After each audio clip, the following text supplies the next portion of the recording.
market that we are battling right now, and it requires a lot of heat. Okay, so it requires a lot of energy. So I just need to get familiar with everyone's level of experience here. How many of you guys have been in the business for more than 5 years? Raise your hand. Okay, cool. How many? More than 10? Okay, more than 15? Okay, cool. And then if you're just brand new, less than 2. Okay, cool.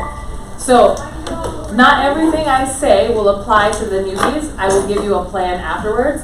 But for those experienced agents, I have been in the mortgage industry since 2002. So I've seen a lot of shifts. Okay, so for those of you who do not know me, my name is Lizy Hoeffer. I've been a Valley loan officer since 2008. I worked in the mortgage industry since 2002. My team is ranked top 20 in the nation in terms of transactions done. So we close a lot of deals, and we've been really successful in any market. So I cut my teeth as a loan officer in the worst time ever in 2008. And I learned a lot of really important things about how to capitalize when things are shifting and changing.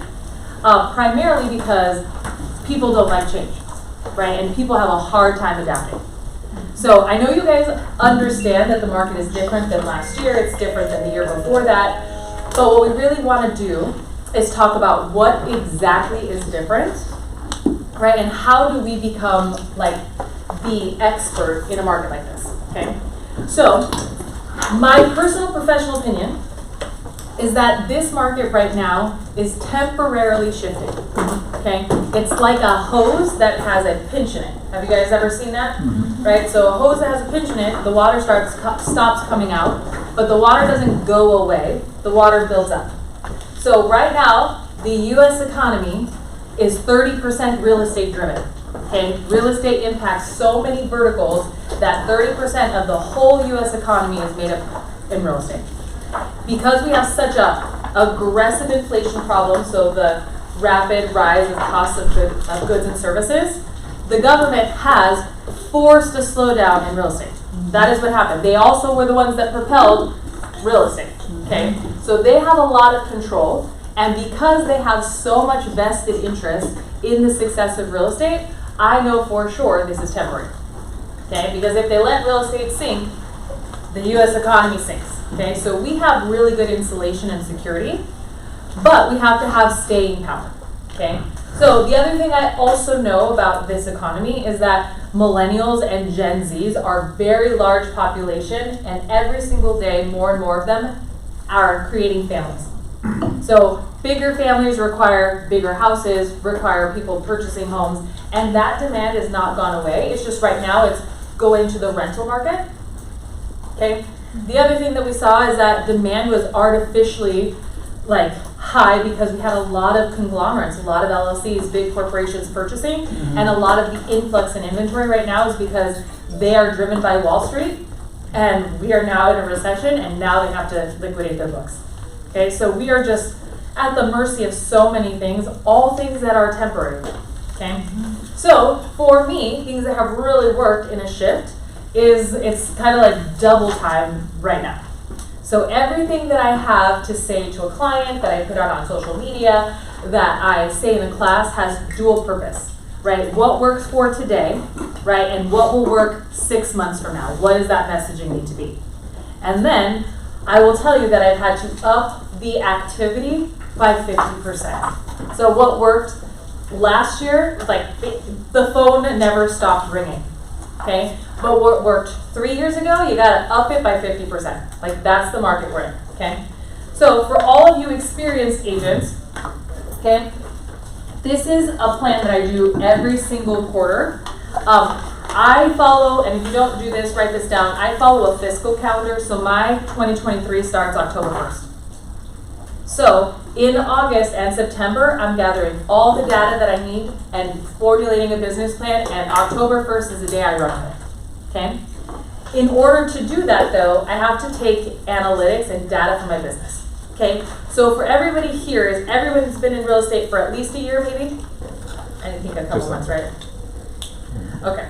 So if you are brand new to real estate, okay, here's what you're going to need to do. You're going to need to get a list of 300 people that know and like you, that have influence, right? That literally can move the needle, right? If you know and like you, but they're a hermit, add them to your marketing list. They're not on your database list.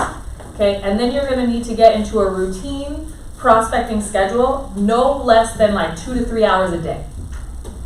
Okay, and the recipe for success is 75 great conversations a week. And a great conversation, guys, is I asked for a lead. Okay, I set an appointment with somebody who can be a referral partner. Okay, I got advice on my business, set up a business relationship. Okay, but it has to be meaningful in terms of moving the needle. If you call to check in, guys, not a great conversation. Okay? All right, so you're gonna want 75 great conversations, 5 to 15 face-to-face appointments. Okay? And you're gonna wanna put out 1 video reel every single day on social media. You wanna have 1 weekly newsletter or 1 weekly automated like value piece like HomeBot. Okay, and this is, I think, the bare minimum to really succeed. Like, this is the recipe to have a lot of leads. Okay, now for you experienced agents, it's a lot more technical because we want, like, they have to figure out where their niches are. You guys already have a business niche. You already have like people that are attracted to you, and what we're going to do is look at the data. So we're going to go and look through closings first and figure out what referral source led to the most closings. What activity led to the most referrals, okay? And then we're gonna compare it to where you got the most leads and referrals, and do they match? You'd be surprised sometimes the most leads you got might not be your highest converting aspect. Okay, so we're gonna look at it from all ends, and we're gonna identify your top 1 and 2. I base everything on closings because that's where you get paid. I always look at leads because that's where you spend your money, okay? So I have lots of agents that buy internet leads, okay, but their highest conversion is their database. They spend $15,000 on internet leads, they spend $2,000 on their database. Okay, what are we gonna do? We're gonna focus way harder on database strategies and less on internet leads, okay? So you're gonna go 1 and 2, right? Anything that is not majority first and second is what I consider supplemental business, right? And unless you just like, you know, get it by accident, I don't focus on any of those strategies. Sometimes people love those strategies, right, because they make us feel good, but if it doesn't mean like where the bulk of your business is coming from, you gotta disregard it. So every single quarter, I keep the best working thing, okay, so this is what I keep. I start improvements on something, or I start a new marketing or prospecting venture, and then I stop doing the lowest ROI items. 100% of the time, okay? Now, this will help you figure out how to get there, and you guys have to have minimum metrics. So for you guys who've been in the business a long time, do you know how many contracts and offers and appointments you need to set per week? If you don't, just go ahead and start that and be like, aha moment, this is what I need. It's the only way to know if you're on track or not.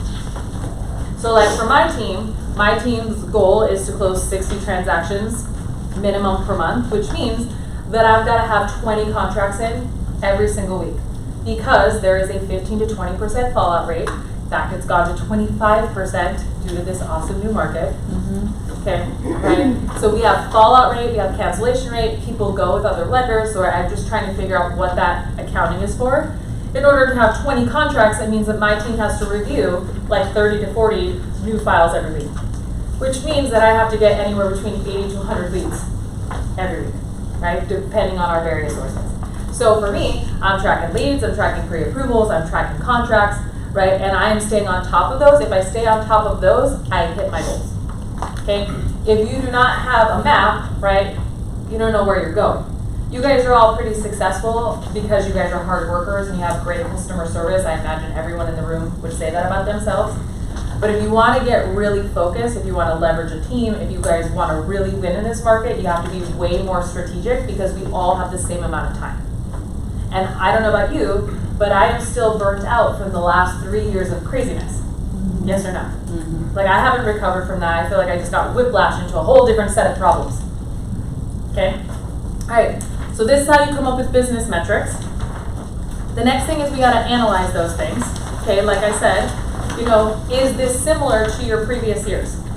So when you've been in business a long time, you can compare it. I would be comparing data from 2018, 2019 with today. 2020 and 2021, it's like, I don't even know really what to say about those years. They were so aggressive and so much. I don't even know if the data is real. Okay, but I do know data was real 18 and 19. Okay, and then we're going to want to track activities. This is a huge thing that most people miss, is what activity actually generated the lead. Okay, so a lot of times people get inbound phone calls. Do you have a booklet, Amy? I don't have those. Here. I can see you looking around. That's all. All right. So people they get an inbound phone call, and they have no idea. They have no idea how they got the lead, right? And they'll say something like sphere of influence. Okay. And the thing is, it might be a sphere of influence, but I've gotten a lead off Facebook from somebody I knew in elementary school. Is that really my sphere of influence? No. They found me on social media, follow me.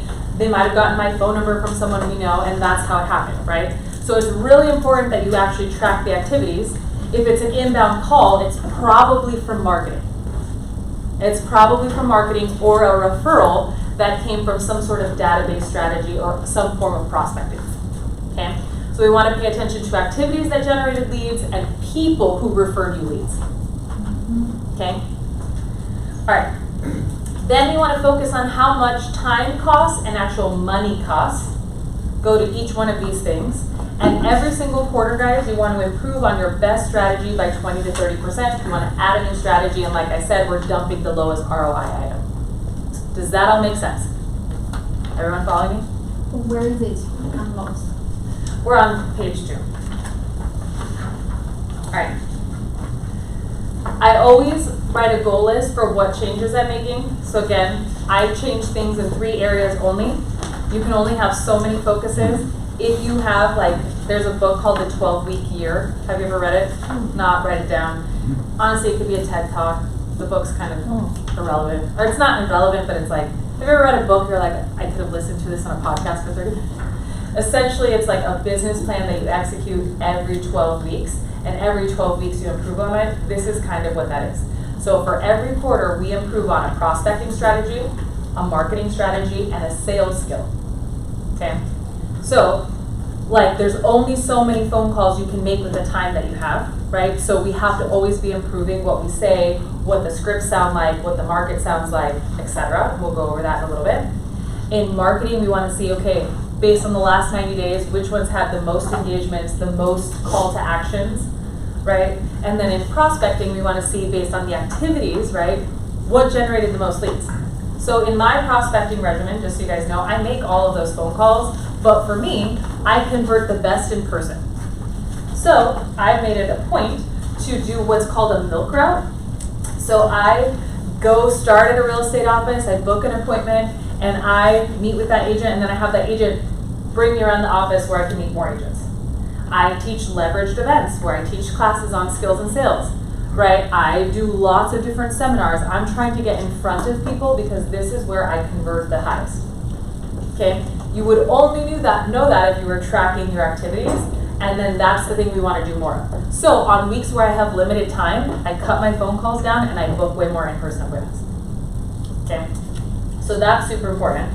And this is what we're going to do. So we're going to pick 3 different things. And then once you look at your client database, this is what's going to actually help you figure out where you're making the most impact. Okay, this is actually going to layer into some marketing. So this is called a zitch. Okay, so when we look at our clientele, we can get information on who we're helping. I know that every single real estate agent can list a property, can sell a property to an investor, a second home, person relocating, a move-up buyer, first-time home buyer, right? And you guys want to sell all of the properties, is that correct? Right? I do too. I want to finance all of them. But the thing is, it's really hard to market that way, and we don't want to be known as the person that does everything because people don't remember you at all, actually.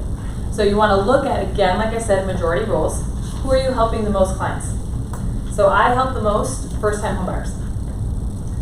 So because I help the majority first-time homebuyers, I only market to first-time homebuyers. I make videos for first-time homebuyers, my newsletters, first-time homebuyers, agents that I work with are first-time homebuyer agents, right? And so I have to make sure that everything is aligned with that. That way I'm not like playing whack-a-mole with every different marketing, every different prospect. Like this business is a very shiny object type of business, okay?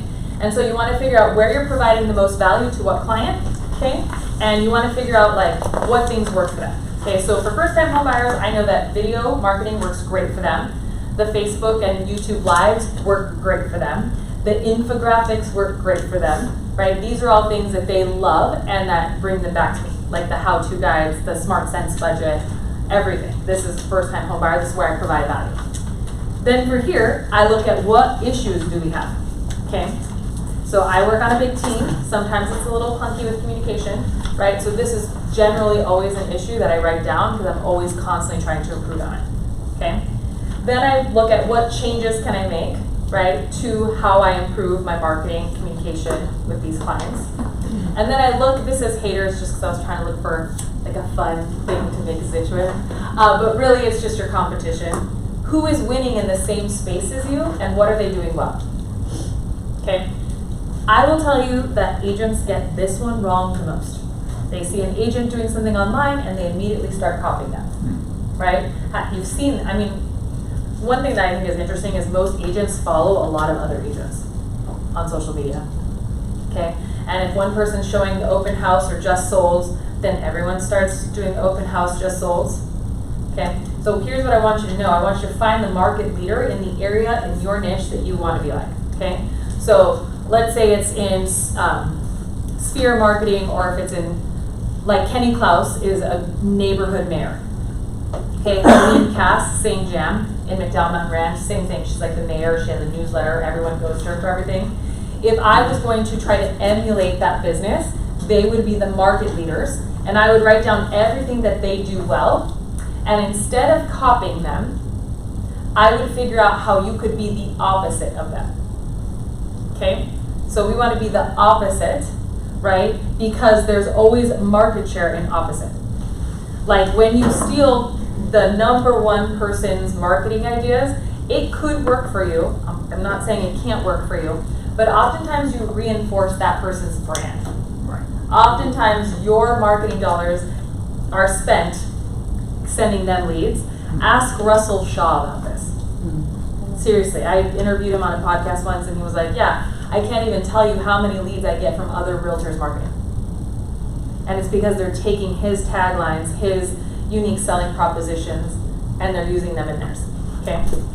So, if you are going to do something, any kind of post, please write this down. It has to have value for the person reading it. If they cannot walk away and go, oh, this is what I do with this piece of information, don't post it or change it. So like, for example, the open house, okay? Like one, I rarely see any details about the information that are going to be compelling enough for me as the end person to go to that open house unless I was specifically looking for that property in that area, etc. The algorithm, just so you guys know, is against you. So the fact that you would be looking for that needle in a haystack, that's literally what you're looking for, is against you. Now, if you had some sort of promotion or some like, hey, this property is listed for $200,000 under what its appraisal value is, right? That's enough for people to stop. The more people that stop, the more eyes on it, the more it goes out into the interweb. Does that make the metaverse? There you go. Right? So you want to make sure that there is a really strong, compelling reason why people stop and read your stuff. And then you have to give them the next step. So it isn't just like, here's why, it's here's why and here's what's next. Okay? In all of your scripting in sales, marketing, anything, if you don't get anything else from this class, this will make you more money, is always lead people to the next step. It's called the assumption close, and it works on 60% of the population. So if you just used it consistently, you would win. Okay. This is my favorite form. I do this with my team. I do this in my marketing. I do it with every kind of system I have, Like, this will change your business if you apply it all the time. All right, any questions on this? Awesome. So this one here, guys, again, this I have hung up in my bathroom. You need to hang it up somewhere where you see it and look at it every day. This is what I'm keeping, what I'm stopping, right, what I'm answering, and in all 3 categories. And do you mind saying, like, the numbers you recommend? You were like 1 and 2 and 3. For what? Sorry. I think it was continue, change, cancel. It's like continue 3 things, change what you were like. Say Yeah, so I something. continue. I always do whatever my best ROI is. So whatever I had the highest conversion in activity, automatically stays. Now, I'm always looking to improve it. So I'm going to add to it, right? So that's going to be the thing I change, right? So I'm going to add to it or improve on it or add something that would be supplementary. So like, for instance, I started with this newsletter where I just provided sales tips and strategies and market information to my agents. And that was really successful. And then I started creating videos, right? Same information, but some people like to digest it in videos. Then I went back and then I started doing a YouTube live because people wanted real life question and answers. But it was all based on the same premise, same information. It starts with the newsletter, then it goes into the video, then it goes into the live. Does that make sense? So the main item was that newsletter for marketing. The change was video, then it became a live, right? And that's how you do that, but it's based on the highest ROI, an improvement, or a supplementary thing. Does that make sense? Yeah, thank you. Okay. And then whatever the lowest ROI was, you drop it, even if you like it. Now, I have made this mistake a lot because I get attached to efforts that I make. You know, so one time, oh my God, I spent like $3,000. I thought this was the most ingenious item ever, but I printed out everyone's mortgage notes that had adjustable rate mortgages, and I bought all of these piggy bank cards that I hand wrote to everyone. And then I sent them a scratcher ticket, and then I had this whole campaign that was gonna go on, that was gonna give me so many refinances, and I had spent so much time and so much effort and created this webpage and all the things, and I was convinced that it just was time. They just needed time before these refinances hit, and then I spent $3,000 before someone was like, this is not working. Okay, so we get sometimes attached to our own efforts. Yeah. Okay, so it's now a rule. If it didn't have the highest ROI, dump it and improve. Okay? And some things do work, some things work and you're like, okay, that kind of works, but it still wasn't enough to get me to keep going. Okay? Any questions on this? This is one you gotta rip out and hold yourself accountable to. The next sheet here is how many of you guys have teams or an assistant? Okay. So this is going to be helpful for that. If you don't have a team or an assistant, I would figure out ways to leverage either with automation or with a VA. But you're always going to have to hold yourself accountable to a project end date, a result, right, and then delegation of some kind. So for those of you solopreneurs, there's this thing called Boomerang. It attaches to Gmail, and you can send yourself reminders to do follow-ups on activities and projects. Okay, if you're doing it by yourself. Okay, but the reason I have this is because I set all of these goals, and then sometimes I don't anticipate for challenges or due dates or what my expected result was. Okay, so because I want to always understand why I'm doing it, I always have what would be a success for me. Okay. Generally speaking, I have minimum expectations, and then I have what I really want. I always write what I really want as my barrier for success. Okay. I always write potential challenges. So right now, one of my potential challenges is that I'm juggling my kids on a divorce schedule. And so my schedule is literally a challenge in some of my prospecting. Okay. So because I know that that is a challenge, right, I'm going, okay, how do I overcome that? On which days can I spend my days teaching? Which days can I spend my days working till 7? But it's a real thing that I've got to acknowledge and I've got to double down on, okay? And then what resources do I need? So automation is a huge thing, especially if you're somebody that gets a lot of leads and you've seen that your biggest area is in follow-up. Okay, automation can help you. That's a tool. Write that down as a CRM if you guys know that that's an issue. And then when do you have time to analyze your data? So for me, I get a report sent to me every single day on the metrics, the conversion, right? And am I on track or not? I also review it on a weekly basis, on a monthly basis, and I review it back to the month before and the quarter before. Like, I'm pretty hardcore with metrics because I just want to win in a big way. Okay? Like, if you want to win, like, it's a plan. Like, we all, you know, there's people who play intramural sports and then there's Olympians. You get to decide on the spectrum who you want to be. Okay? We all know I want to be an Olympian. I hope I've made that clear. Okay, so we're going to do these projects. This is the one that you have with your team and your people. Okay? Any questions on this? Okay. All right. So this is the business plan. You can get a PDF copy from me if you guys want to go and get it from Jen. Jen, Lizy. Okay, so Jen's my person. She will get you a PDF of this. Do this every quarter. Okay? Now, for those of you who are new, this is my weekly schedule on prospecting. This is the 2 to 3 hours that I talk about. And we have the next like 30 minutes to talk about marketing strategies and how I'm communicating the shift information to the clients right now, okay? But essentially, this is like, 5 great conversations is what I'm looking for every single day. So out of the 75 calls that I make, truly, you only need 25 of them to give you a referral. Like if you get 100 leads a week, you guys are closing more than 100 deals a year. Where to get 100 leads? I mean 100 leads a month. Oh. But you're getting 5, like you're wanting to get 1 to 2 leads a day. Where to get?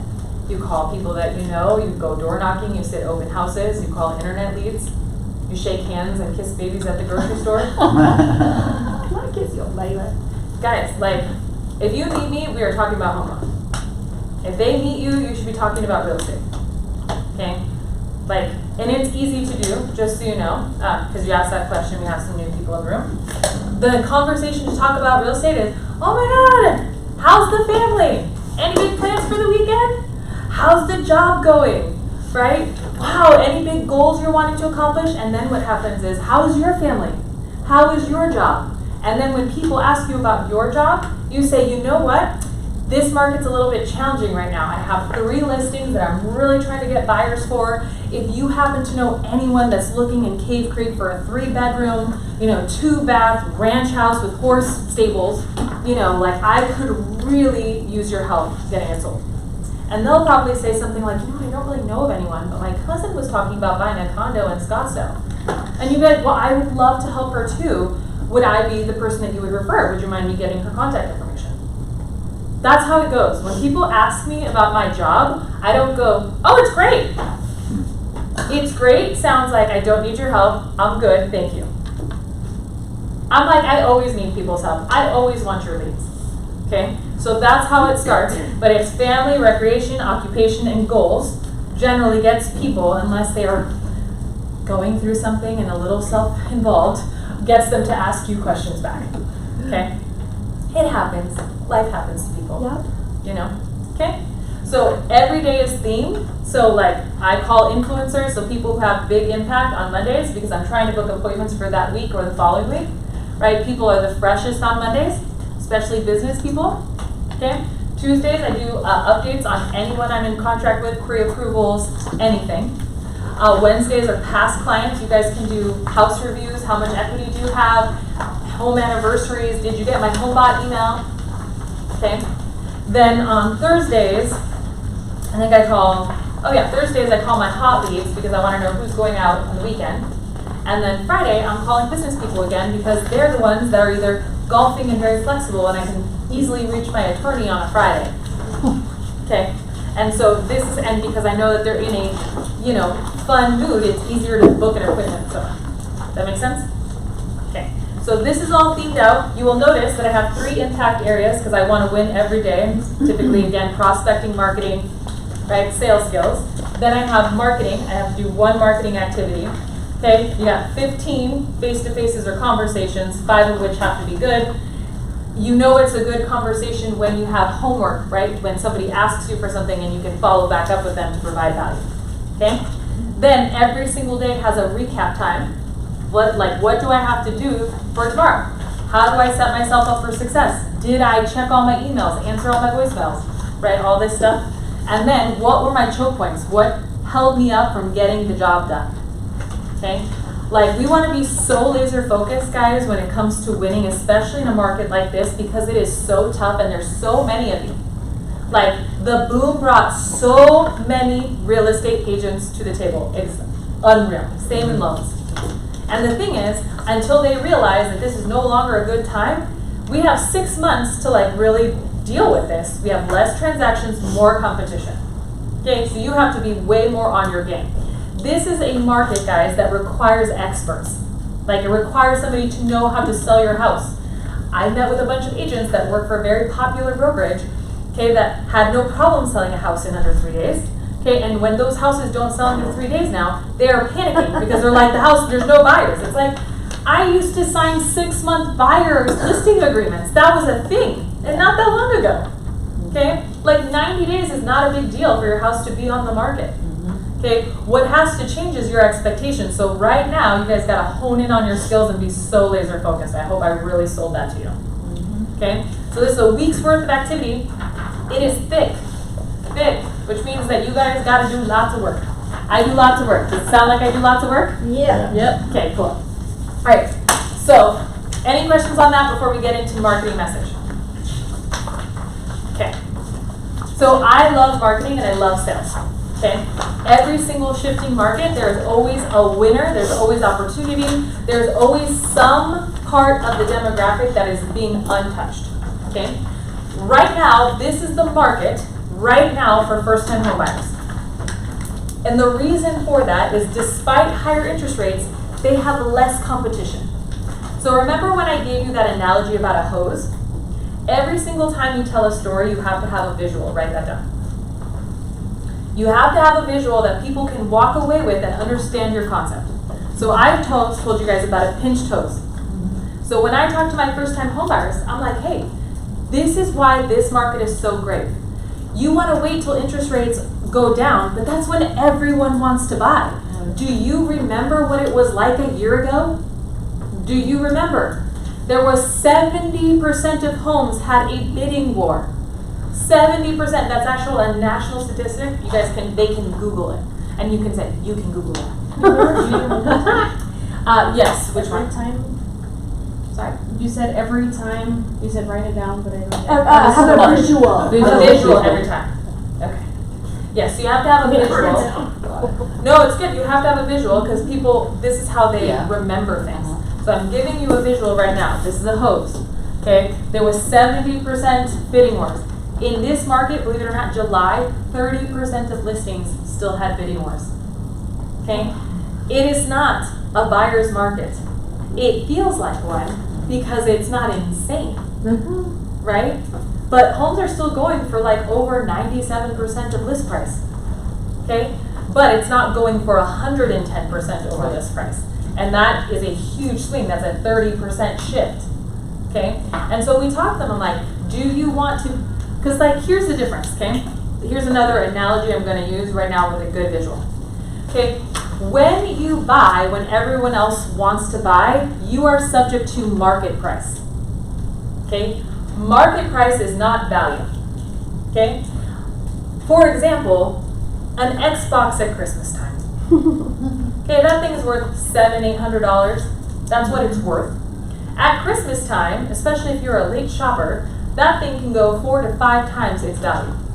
Okay? I've seen people pay $2,500 to get it before Christmas. That is market price. People paid market price, not value, the last years. Okay, so you might wait for interest rates to go down, but you will be subject to more bidding wars because that demand for population and family growth never went away. Okay, so you will be competing with people who have more money than you do, who are willing to waive contingencies, right, and who are just more qualified. In this market, people are willing to pay closing costs, willing to let you have your appraisal, willing to do repairs, willing to let you sell your house before you found another one. This is the kind of market that we're in. Yes, you will be paying higher interest rates, okay? But it will also cost you less in the long run, okay? Now, the other thing that people have to know is that, again, remember when I said 30% of the pie? I'm giving you, again, a visual. Do you see how I do that every time? 30% of this pie is made up of this. Okay, because of that, and I also work in mortgages, they have not released a whole lot of new mortgage coupons, which is why mortgages are so expensive right now. So if you've been looking at your fee sheets, you've seen discount points where you haven't seen them before, you've seen 2-1 buy downs now. And that's because they have to release so many coupons for interest rates. They haven't released them because there's a high likelihood that rates are dropping. Okay, so we are now in a technical recession, even though there's very high inflation, we are a technical recession. The lower inflation goes, the sooner interest rates will drop. Because such a large percentage of our economy is based on real estate, the federal government, the Fed, will drop or invest in what's called a mortgage-backed security. That Fed funds rate, guys, has nothing to do with mortgages. Nothing. But they will buy mortgage-backed securities, which will bring interest rates down. It's what they've always done to stimulate real estate. Okay, when interest rates go down, there'll be a frenzy to refinance. All experts that I follow in the lending space say that will be second quarter of next year. Okay, so if you're going to pay 6% interest for a year, let's say, for 24 months, like, is it worth it not to pay market price? Because homes aren't not going up in value either. Okay, so things that I talk about, right, I give a visual and I give reasons why, right? So I'm giving you a bunch of reasons why, like less competition. Everything comes down to, in marketing, time, money, or stress. How do you save them time? How do you save them money? How do you decrease their stress? Okay, and all three of them are equally as powerful. We've all seen it. Like, people are like, no, bottom line is, right, money is, but you saw a bunch of people sell their homes for less to Open Door and Zillow. Okay, so we know it can't be true. So it's time, money, and stress. We nail those. Get a visual, and then get a super strong call to action. So in my videos, I say your next step is download this budget sheet. So I tell people, hey, you buy when your budget says it's ready, right? When you can afford the monthly payment, right? And so your next step is to download this budget sheet, right? Figure out if now is the time for you to buy now. That budget sheet is on my website, and in order to get it, they have to put in their email and their phone number. That is my lead capture. Okay? And I only make 30-second videos so that they're fast. You can only talk one talking point at a time. So the economy, one talking point. Market share, one talking point. Competition, one talking point. And that's how you come up with a reel every day. Okay? So I think it's super important to get out there. Reels they're pushing them everywhere, right? The ones that do not work, I think, and no offense if you're doing them, are the dancing ones where you're pointing at shit. Like we go like this. Yeah. The words go way too fast, and everyone's doing them, and honestly, they're noisy. I'm not saying don't have fun. If you love to dance and whatever, like, do it. But if you're really looking to be an expert, they gotta hear your voice, they gotta see your visual, they gotta go, wow, that made sense to me. That's my person. So your websites have to. So I hope you've got. I need to create a marketing, right? Like phrase, but you also need call to action. So do you guys have lead captures on all of your websites? Okay, if you don't, that's a thing to go, okay, this is a resource and a thing that I need to get ASAP. Okay, or I need to work with a partner, me, that has them on their website, and I will leverage theirs. Okay, that's the thing. Like, I have lots of people who are like, I don't want to do video. I'm like, great, don't do video, steal mine. Send mine, post mine, right? Because I'm going to get you your leads back. Right, like this is, and that's how it works, right? So again, we're leveraging. Okay, now the other thing in marketing right now, people are very fearful, right? So I tackled interest rates. They're fearful of a market crash. Yes or no? Yeah. Okay. I will tell you that almost every single person in this room has heard of the Great Depression, right? Okay, how'd you hear of it? Grandmother. Grandmother, who else? Father. Father, who else? School, Yeah. right? And up until the Great Recession, it was what? The worst economic event, right? That's what happens with really bad economic events. And let me tell you, we didn't live in the Great Depression. Our parents didn't live in the Great Depression. Our grandparents were children in the Great Depression, or teenagers. You see what I'm saying? Like, it didn't impact anyone that we know of, but it has a mental image. The same thing will be true for the Great Recession. Because real estate bottomed out in such a catastrophic way, people will be fearful for our lifetimes of real estate bottoming out. I have heard that real estate is bottoming out, I'm not joking, since 2008 every single year. every single year. And every single year there is a better time to purchase, there's something down the horizon, and those people, they never get off the fence, they never are buyers. Okay? If you are trying to time the market, you have to be like Nostradamus. You have to have a time machine to go backwards. Okay, it doesn't work that way. It's lucky, it's like winning the lottery. It's a look back figure, we can't do it. It's time in the market that matters. And so, for people like that, you gotta talk to them logically. So it's like, well, what makes you think that there's a market crash? Okay, we have literally, since the inception of mortgages, right now have the lowest delinquency rate. People pay their mortgages. We have a large percent, so like more than 40% of people own their homes free and clear. Like they don't even have a mortgage. Okay? Most people have, I think it was like 70% of homeowners have more than $65,000 in equity. Okay? And we have one of the lowest times of unemployment in history. So like you tell me, why is this now going to happen? Right? It's just because people are fearful that it will happen because there is a slowdown. And then you've got to say, well, you know, are you open to a professional opinion? Okay? So this is the thing you have to say. Like, there aren't enough houses for the number of people that need them. That's just what it is. Okay? So, we got to tackle that one. Okay, so we have interest rates, market crashing, what other ones? What if you said, are you open to a professional? Are you open to a professional opinion on that? Yeah, or But by back to April, a lot of professionals are saying the same thing, but then now the market is down a bit. so the market is shifting. So here's the deal. For the last, before this happened, they said that the market conditions of COVID were unsustainable. They really were. They were double-digit appreciation. I mean, you could buy a house from last year to this year and you had 33% growth. That's actually not sustainable, and it never was, and nobody expected it to increase at that level. So appreciation has declined, right? So instead of being in double digits, which it will still be till the end of this year, they're thinking it will go down to single digits next year. I mean, if you said you want to get a professional opinion, if you say something that they quote you, a few months later, market is still not going up, it's still going down a bit, then they're gonna go back to you. You said there's blah, but The thing is that it's a professional opinion. It's like, I don't have a crystal ball. I can't tell you exactly when that will happen because, again, it's impossible to time the market. But I have an opinion on it. And lots of people have opinions. Have anyone listened to the guy, what's his name, Jim Cramer? Yeah, he has lots of opinions. Not all of them come true. But he has lots of opinions, and the thing is, people still think he's one of the most credible people. You are worried about being exact. We are not fortune tellers. I'm not clairvoyant. I'm telling you that the industry experts are telling me interest rates will go down second quarter of next year based on the data they have today. Like, I'm telling you that based on the information today, there's still too many people that need houses, and the percentage of the economy that's based on real estate is still too big for it to crash. Like, think about what the government did, guys, to prevent real estate from going even. They bailed out all of those banks. They bailed out AIG. They gave people $8,000 tax credits for many years. They created programs like the Neighborhood Stabilization Act. I mean, we are pretty insulated. I'm not worried about the market crashing and the government not doing anything about it. Okay? And this is the other thing that I tell people, you got to talk about ROI. So I'm going to give you 2 examples of really strong ROI to make videos on. Okay?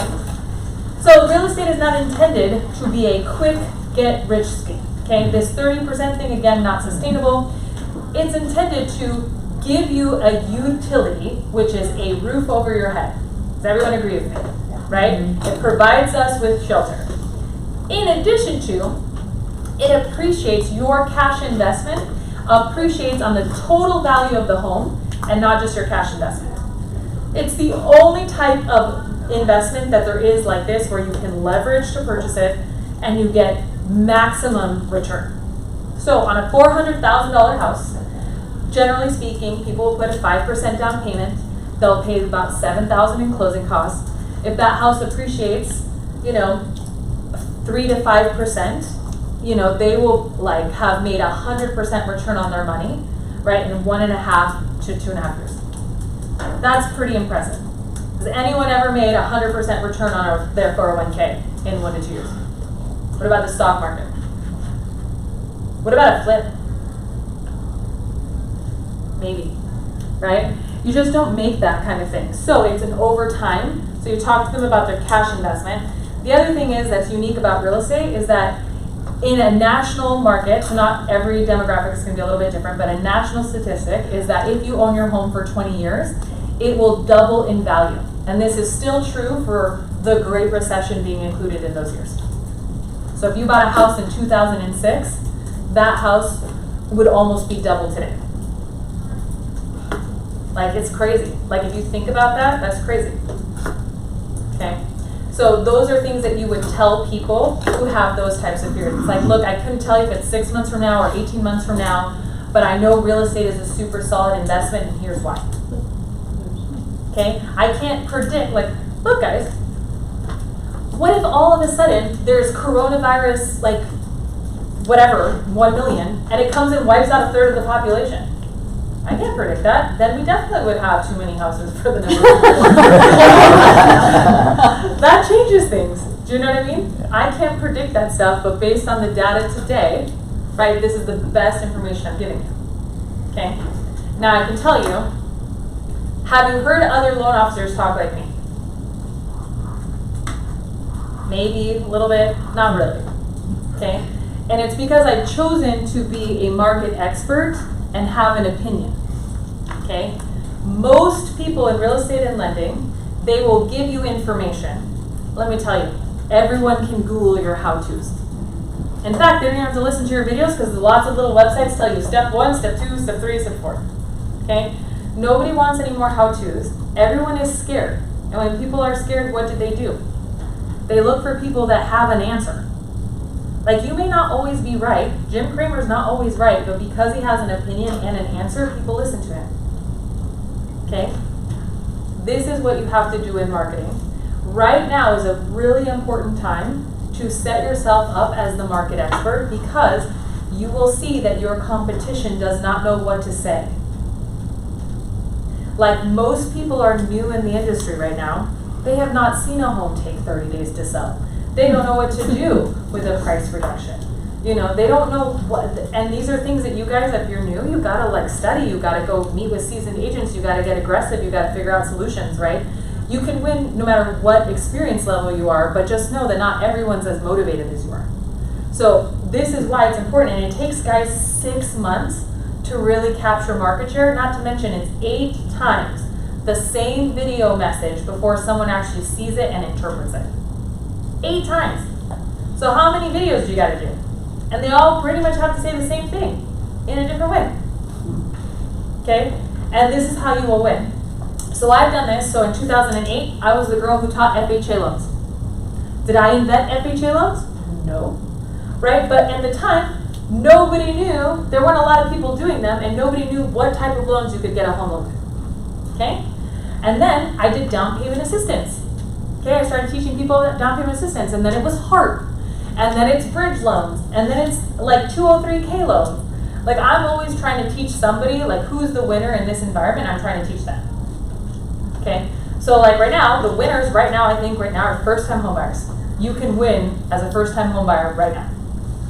Okay, not every first-time homebuyer. Yes, it's true that some people just can't afford a home right now. Okay, yes, it's true. But I still know that factually there are 6,000 to 10,000 transactions being done. I'm looking for 100 of those. Is there still enough market share for me? Yes, there's still enough buyers. Probably still enough first-time home buyers. Okay? So I just need you guys to like open up and then get your niche. Get their biggest problem, your solution, your call to action. Does that all make sense? Okay. All right, we got a couple minutes for questions or takeaways. Do you have a current video on down payment assistance? Because I would love to post that. I will get you one. I do. I have lots of them. Great. I'll just, like, if I go on your website or IG or what? My website, Instagram, YouTube, Okay, Facebook. Like, honestly, I think if you Google my name and down payment assistance, seriously. Okay. What are some challenges that you guys are facing right now? I'm going to ask you this. Well, I was going to ask you about your data. You mentioned at the very beginning a lot of data stuff. We get stuff from our company. I'm assuming you do too. Do you subscribe to any third-party stuff that you really trust? Totally. So I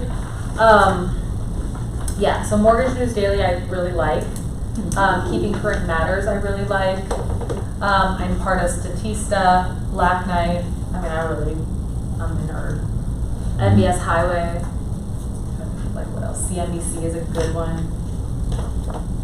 I typically use CNBC though to market against. So I use their headlines and like, why doesn't this work? What did you say after Statista? Black Knight? Yeah, Black Knight, they own Fidelity. They have like a lot of really good research. And you guys have the Cromford report too. Also, is it called Los Altos? I mean, I think it's just called Altos Altos, Regis. which is, I think, like my title rep gets it to me for free, so you don't have to pay for the Comfort report, and it's similar. It's not as good, but it's similar. You know, they're very different actually. I think they do provide information. Altos is nationwide, which is helpful. Cromford is like more dialed in, and they provide those really easy to read, like pretty infographics that I think are really helpful. One thing that I will tell you guys, you have to interpret the data. People who just post Cromford, like it's like reading Spanish, and if you don't read Spanish, you don't know what it says. Okay? When Altos, you can dial into zip codes. You can, but like all of, because I subscribe to that too, but all of their articles, they're not like locally based. Got it. Okay. You know? And for you guys, like I have to use national statistics because there isn't anything based for lenders specific to Phoenix, Arizona.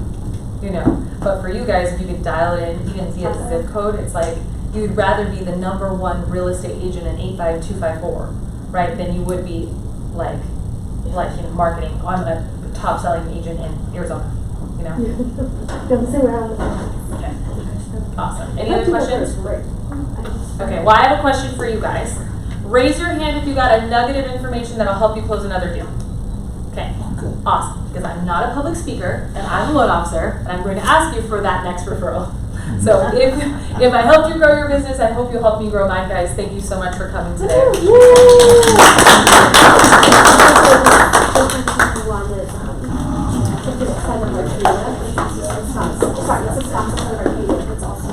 Oh, yeah.